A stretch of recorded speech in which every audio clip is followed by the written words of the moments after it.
E aí, pessoal? Bom dia, boa tarde, boa noite. Então, vamos dar prosseguimento, então.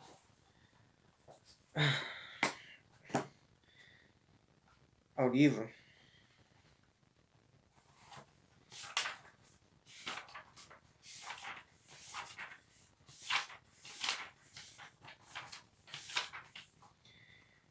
Partir para a introdução. Esse livro é impossível eu não lê-lo.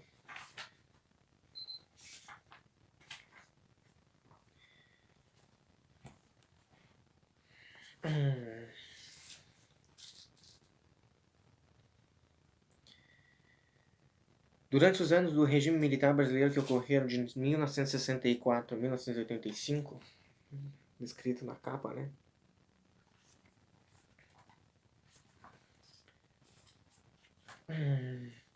A educação física vivenciou seus grandes momentos através da ordem, disciplina, rigor, ética, técnica, rendimento e fair play.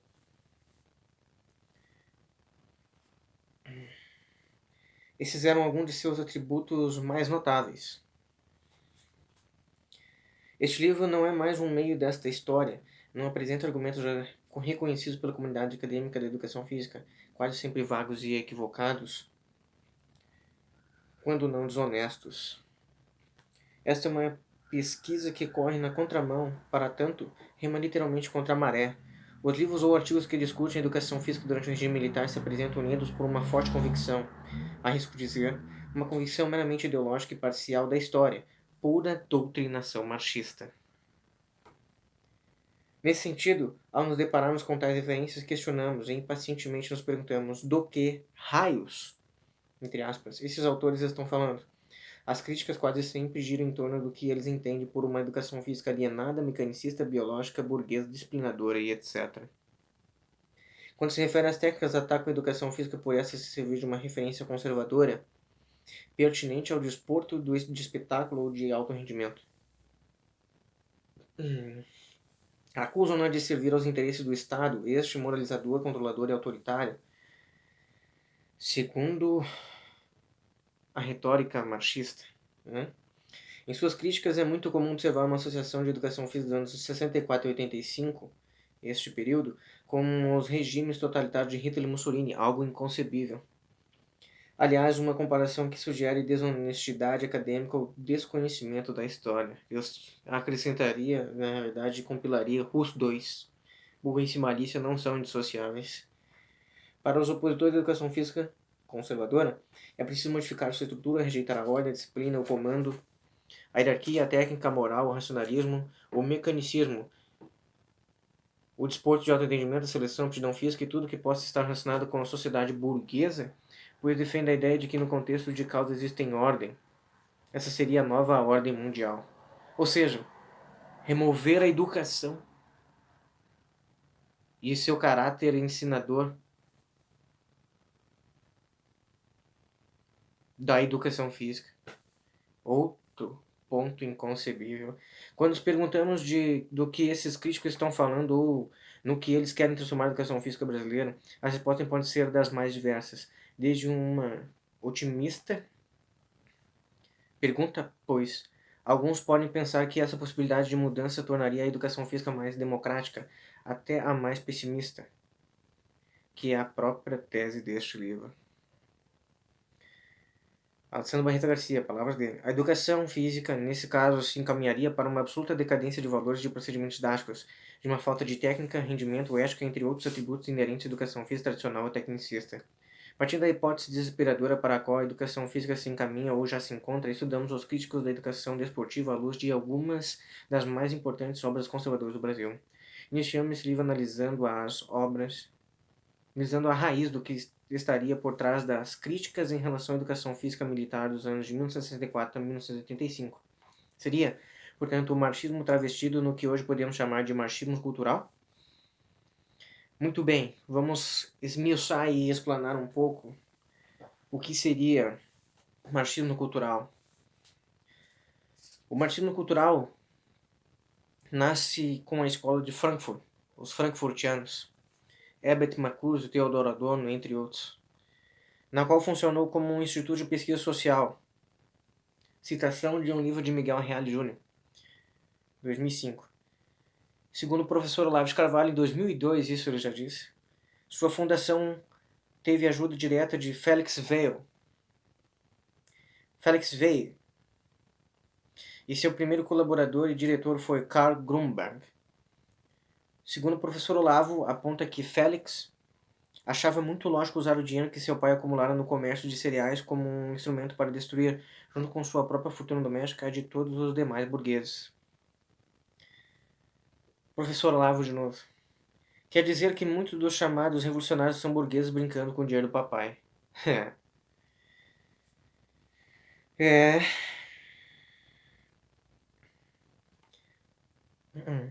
Tal marxismo cultural é fundado formalmente no fim dos anos 80, quando a percepção dos comunistas já vislumbrava uma nova forma de alcançar o poder, na realidade muito antes, já no fim do regime militar. Desarticulada a guerrilha urbana e totalmente impotente para se rearticular, a esquerda radical se reestruturaria a partir de uma nova e velha base, a ideologia. Foi no início dos anos 90 que uma nova articulação estava em curso, isto é, para caso o candidato Luiz Inácio Lula da Silva perdesse a eleição, o que de fato viria a ocorrer. Para Paolo, em 2008, uma citação, e Zamboni, mesma data. É por esse motivo que se cria no ano de 1990 o chamado Foro de São Paulo, uma organização presidida pelo próprio presidiário favorito da esquerda, como todos nós já sabemos quem é, juntamente com Fidel Castro. Segundo o professor Olavo, de novo, segundo sua análise das atas do Foro de São Paulo, tal organização se vinculava até com líderes do narcotráfico. A finalidade de tal organização era articular todo o movimento comunista latino-americano. Um dos principais encontros ocorreu no ano de 1993 em Havana, na Cuba. Nessa reunião, algumas decisões foram tomadas, investindo em propaganda turística para Cuba, fortalecer a imagem de Lula a partir de um núcleo de imprensa esquerdista e combater o neoliberalismo americano. A estratégia, notadamente, deveriam seguir a cartilha proposta por Antônio Gramsci e a Escola de Frankfurt. Os cadernos do Castro com Gramsci. Segundo o professor Olavo de Carvalho, artigo do Globo, do marxismo cultural. Propaganda, jornalismo ideológico e ativismo acadêmico são alguns dos exemplos fundamentais dessa articulação. No Brasil atual, não faltam exemplos nos noticiários sobre o aparelhamento em que o Brasil vem sendo exposto. Um elemento importante ressaltado por Paolo em 2008 é a estratégia do gradualismo nas ações. Esta evitaria erros e repulsa ante as ações do Foro de São Paulo. Por isso, com o tempo, o governo brasileiro apresenta propostas abortistas, como a já aprovada contra crianças anencéfalas, casamento gay, uma futura descriminalização das drogas, entre outras ações para abalar o conservadorismo e as tradições de uma sociedade judaico-cristã. De acordo com o professor Olavo, em 2008, a sua citação, o Foro de São Paulo é a mais vasta organização política que já existiu na América Latina e, sem dúvida, uma das maiores do mundo. Dele participam todos os governantes esquerdistas do continente, mas não é uma organização de esquerda como outra qualquer. Ele reúne mais de uma centena de partidos legais e várias organizações criminosas ligadas ao narcotráfico e à indústria dos sequestros, como as Farc, da Colômbia, e o MIR chileno. Todas empenhadas numa articulação estratégica comum e na busca de vantagens mútuas. Uma organização assim nos espanta, uma vez que seu vínculo com o crime organizado é nítido para os especialistas. Refiro-me em especial ao professor e escritor, aqui o professor Alessandro Gabarreta Garcia, citando Olavo, novamente, o grande mestre dos nós. Graça Salgueiro, Reinaldo Azevedo, das jornalistas, ao Heitor de Paolo, que é escritor e comentarista político, além de membro da International Psychoanalytical Association e Clinical Consultant, ao Paulo Roberto Almeida, sociólogo e diplomata, e ao autor da apresentação deste livro, professor Ricardo Vélez Rodrigues, que foi um dos substituídos como ministro da Educação, doutor em filosofia e também coordenador do Núcleo de Estudos Ibéricos e Ibero-Americanos, do Núcleo Tocqueville-Aron de Estudos sobre as Democracias Contemporâneas, do Núcleo de Estudos sobre Madame de Staël e o Romantismo e do Núcleo de Cosmologia e Filosofia da Ciência. Na grande mídia nada foi noticiado por mais de 16 anos, enquanto isso, em meio ao total desprezo dos jornais e opositores, como nós muito bem sabemos dessa mídia de cadeia em massa,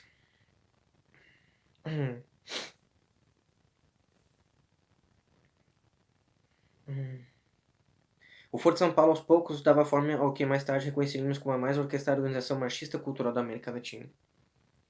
Dentre os diversos objetivos do Foro de São Paulo, um dos principais é desarticular as bases conservadoras da sociedade, a família, o Estado e a Igreja.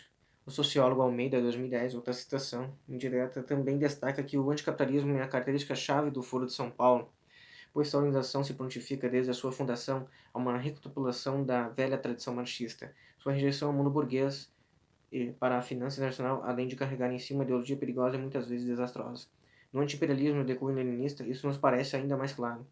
Baseia-se ainda em um anti-americanismo, bem como em um estatismo típico dos regimes totalitários de esquerda, a exemplo de Cuba e Venezuela, com uma nítida finalidade de controlar as bases políticas, econômicas e ideológico-educacionais. Citação de professor Ricardo Vaz Rodrigues, 2006. Evidenciamos no plano político o monopólio dos ministérios, forças armadas e polícia. Salienta-se que essas instituições, em parte, se não totalmente, são controladas pelo partido. No judiciário, no caso do mensalão, 2005, a situação desse caso. Isto parece estar claro. Na categoria econômica, constata-se uma falácia do milagre econômico. Isso aqui Delfim Neto vai ter que se explicar. Como uma mentirosa nova classe média, e na categoria ideológica assistiu a uma total alienação das massas imbecis e dóceis. Este marxismo cultural é fruto do fracasso da luta armada entre os anos de 1964 e 1985. Nessa época, o exército brasileiro foi determinante para o impedimento de uma ditadura do proletariado e não de uma democracia, como pregam os esquerdistas. Nesse sentido, nada mais fácil do que afirmar que a esquerda brasileira lutou por democracia. Obviamente, isso é inconcebível. Nunca lutou. Vou dando um comentário, não preciso, na verdade, sempre olhar para vocês. As características do comunismo mundial são muito claras. Brown, em 2012, as apresenta da seguinte forma: elas são políticas, econômicas e hoje, especialmente, ideológicas. Na política destaca-se o monopólio dos ministérios, polícia e forças armadas ou todas as instituições a serem controladas pelo partido. Havia também o chamado centralismo, onde se discutia o que deveria ser feito e a partir dessa discussão chegava-se a uma conformidade. A disciplina e a sujeição às ordens por todo o partido era uma condição inquestionável. O princípio do totalitarismo desenvolvia-se uma oposição à economia de mercado, com exceções na agricultura e em algumas atividades produtivas. A grande predominância do mercado não agrícola era especificamente estatal, consequentemente uma economia de comando, ou seja, de cima para baixo, e não no mercado consumidor e fornecedor para a produção. A categoria ideológica era fundamental para alimentar o sonho comunista, sempre baseado na crença, inspiração e na motivação. Desse sonho utópico, as desgraças iam ocorrendo, e o povo, sempre com aquela velha convicção de que tudo um dia iria melhorar, acreditava piamente nesse nefasto regime, que, tentando sempre justificar a realidade contraditória do paraíso, com o ideário ainda a ser completado, o objetivo nunca era efetivamente alcançado. O abandono dessas convicções era, irremediavelmente, uma tragédia para a continuidade do sonho inalcançável do comunismo. Em síntese, uma consciência internacional alimentando ideologicamente o partido era fator indispensável para nutrir as massas ignorantes e úteis ao partido. Na luta de classe ocorrida em toda a história, a burguesia e o proletariado sintetizam a luta em nosso tempo para pôr fim para a burguesia. O proletário teria de pegar em armas, essas produzidas pelos próprios burgueses, e usá-las contra eles. Em tese, por meio da violência revolucionária, o proletariado é a antítese do burguês. Em síntese, o comunismo teria de ocorrer sem Estado, classe, trabalho alienado e propriedade. Antes disso, se faz necessária a ditadura do proletariado. Nesse sentido, Paim, em 2005, afirma que Lenin lembra e enfatiza que Lenin, reiteradamente atribuiu à violência o papel de parteira da história. Lenin. Como escreve citando Engels, ela é a parteira de qualquer sociedade velha que transporta uma nova sociedade nas entranhas. Ela é o instrumento em virtude do qual o movimento social domina e estilhaça as formas políticas petrificadas e mortas. Livro de Paim, 2005, na página 65. Posto assim, o totalitarismo do proletariado comunista é notadamente violento, antidemocrático e contrário a qualquer lei dos direitos humanos. Para os comunistas não existe possibilidade de substituir a burguesia pelo proletariado sem eliminar a primeira. A luta de classes, portanto, eliminaria totalmente a classe oponente e qualquer oposição é sinônimo de correção por meio de terror. Minha pergunta é, era isso que o Brasil queria? A resposta é não. Essa resposta foi dada pela própria população, pelo povo nas ruas. Para Bueno, 2010, a Marcha da Família com Deus pela Liberdade era uma mobilização em favor da democracia e da contra-revolução militar. A marcha para impedir o comunismo no Brasil foi impressionantemente maior que os movimentos sindicais. Foi uma mobilização de 500 mil pessoas, todas pela contra-revolução democrática, no dia 2 de abril de 1964. 1 milhão de pessoas saudavam o regime militar. Era a marcha da vitória, entre aspas, porque a intervenção militar foi necessária. Segundo Jacob Gorender, de 2003, no início dos anos 1960, as reformas de base esboçavam o prenúncio de uma pré-revolução da esquerda, uma esquerda armada.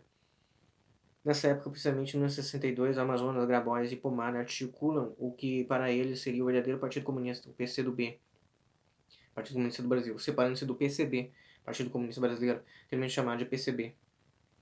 O PCdoB surgia como o verdadeiro partido dos proletariados. Sua tarefa seria impor imediatamente o anti-imperialismo, alinhando-se ao Partido Comunista da China. Grabois enaltecia Mao Tse-tung. Para Hollenberg, em 2001, Cuba apoiou concretamente os brasileiros em 3 momentos diferentes. O primeiro, como disse, foi anterior ao golpe civil-militar. Até nesse momento, o contato do governo cubano era com as ligas camponesas. Após a instauração do novo regime desarticulado das ligas, o apoio cubano foi dado ao grupo liderado por Leonel Brizola, composto de outras lideranças e movimentos sociais do período pré-1964, tendo como base os sargentos e marinheiros expulsos das Forças Armadas. A partir de 1967, desmobilizadas as tentativas de implantação da guerrilha ligadas a este grupo, Carlos Marighella, o ideólogo do terror, presente na conferência da OLAS, surgiu para os cubanos como o grande nome da revolução no Brasil. Daí até o início dos anos 70, Cuba treinou guerrilheiros de organizações de vanguarda que seguram o caminho da luta armada, principalmente da ALN, Aliança Libertadora Nacional, da VRP, Vanguarda Revolucionária Popular, e do MR8, Movimento Revolucionário 8 de Outubro, Hollenberg, 2001, página 19 e 20. O MR8, a impeachmentada Dilma Rousseff, fazia parte, pertencia. E a Vara Palmares também. Por mais destaques e comentários sobre isso, leiam a obra de Carlos Alberto Brilhante Ustra, A Verdade Sufocada. Ou se não, consultem o livro do Centro de Inteligência do Exército, Centro de Informação do Exército, Orville, Tentativa de Tomada do Poder. Em busca de uma reforma agrária em oposição à industrialização e predomínio do Estado no custo do desenvolvimento econômico brasileiro, em 1955 já era possível observar o desenvolvimento das ligas camponesas. Francisco Julião foi o idealizador da época. Dessa forma, seu lema era levar justiça ao campo através da reforma agrária. Na lei, o namarro, que implicava em invasões de propriedades rurais, criando um clima de terror em parte da elite brasileira.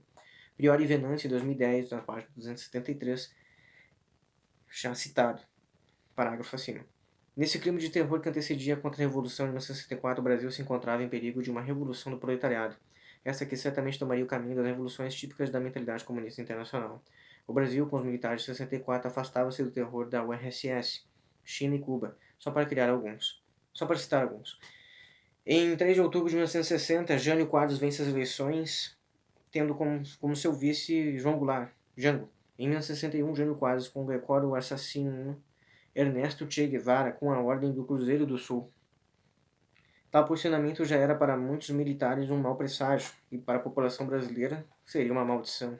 Só que a opinião das pessoas não estava em voga naquele momento, né? Coisa boa não estaria por vir.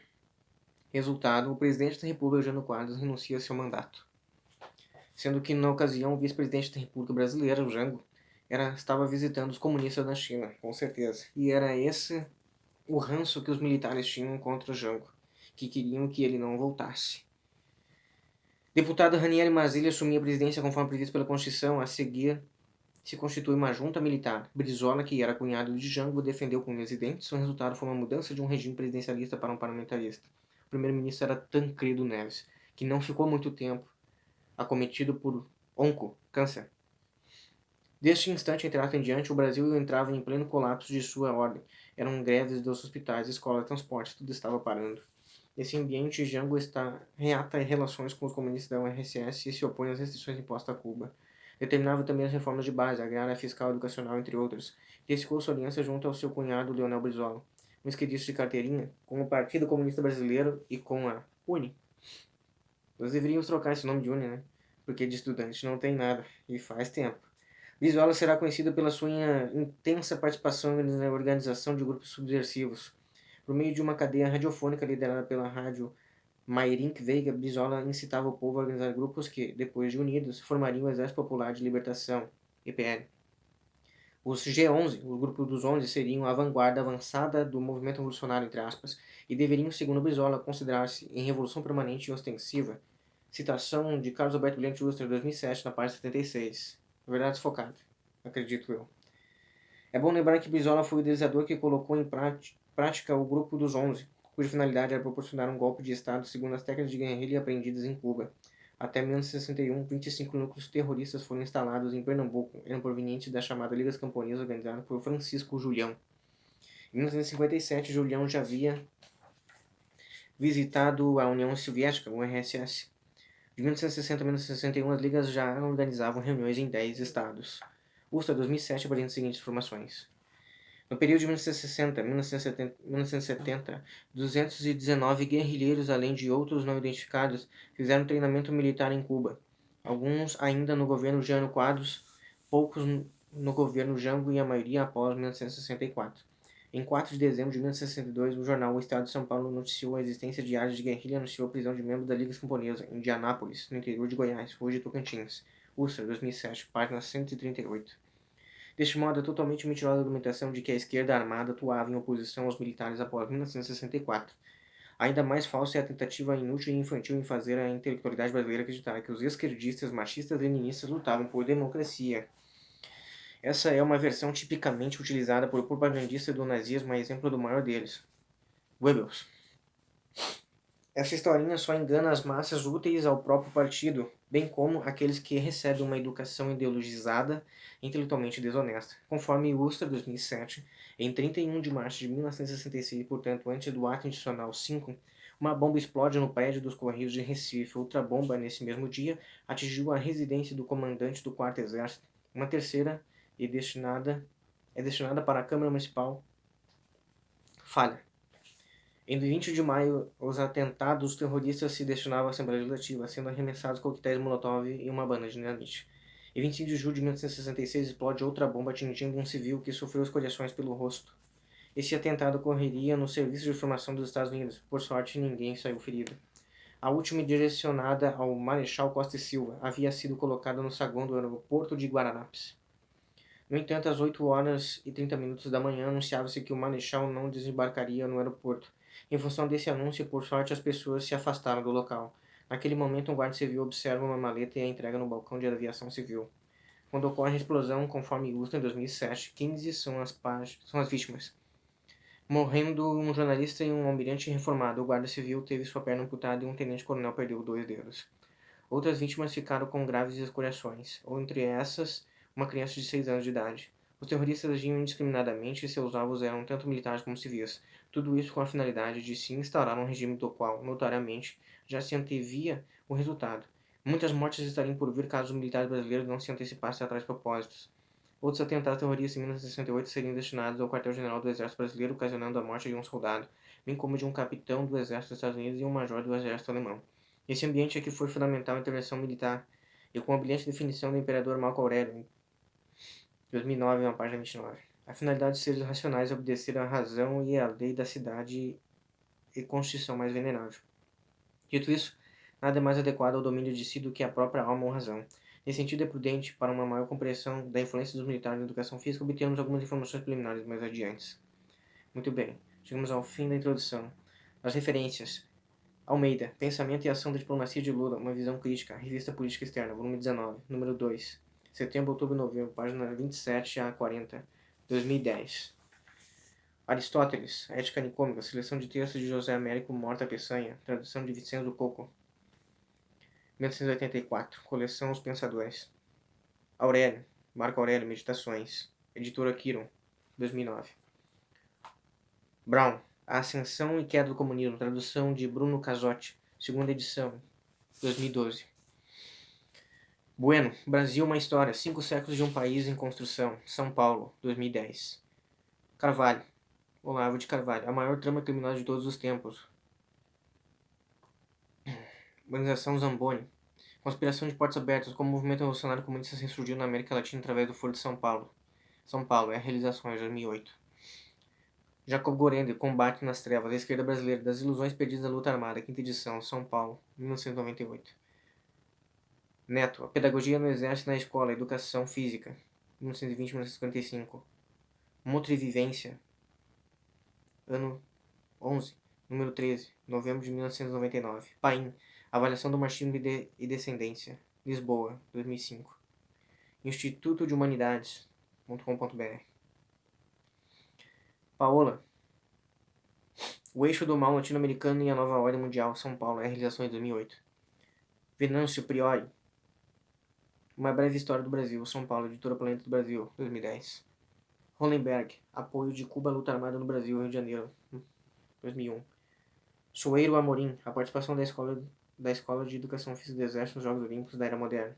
Revista de Educação Física, número 125, página 13 a 19, 2001. Carlos Alberto Brilhante Ustra, A Verdade Desfocada, a história que a esquerda não quer que o Brasil conheça. Sexta edição, Brasília. Editora. 2007. Esse livro eu recomendo para vocês. Com certeza, eu tenho ele. Ricardo Vaz Rodrigues, O Martino Gramsciano, Pano de Fundo Ideológico da Reforma Educacional Petista, Revista Interdisciplinar de Estudos Ibéricos e Ibero-Americanos, Juiz de Fora, ano 1, número 1, setembro, novembro de 2006. Zamboni, Conspiração de Portas Abertas, como o movimento revolucionário comunista ressurgiu da América Latina através do Foro de São Paulo, Realizações 2008. Então está aí. Fechamos a situação da introdução. Espero que a gente possa saber onde é que nós estamos pisando, que isso não está dissociado da educação, né? São mais de, vamos dizer assim, 7 décadas de socialismo nesse nosso país, porque desde 1927 há uma internacional comunista aqui no nosso país, na nossa nação, eles estão no meio de nós. Então é isso aí, pessoal. Finalizando agora aqui a explanação. Isso vai ficar de registro. Vocês vão conseguir voltar quantas vezes vocês quiserem. Um abraço a todos. Até a próxima oportunidade.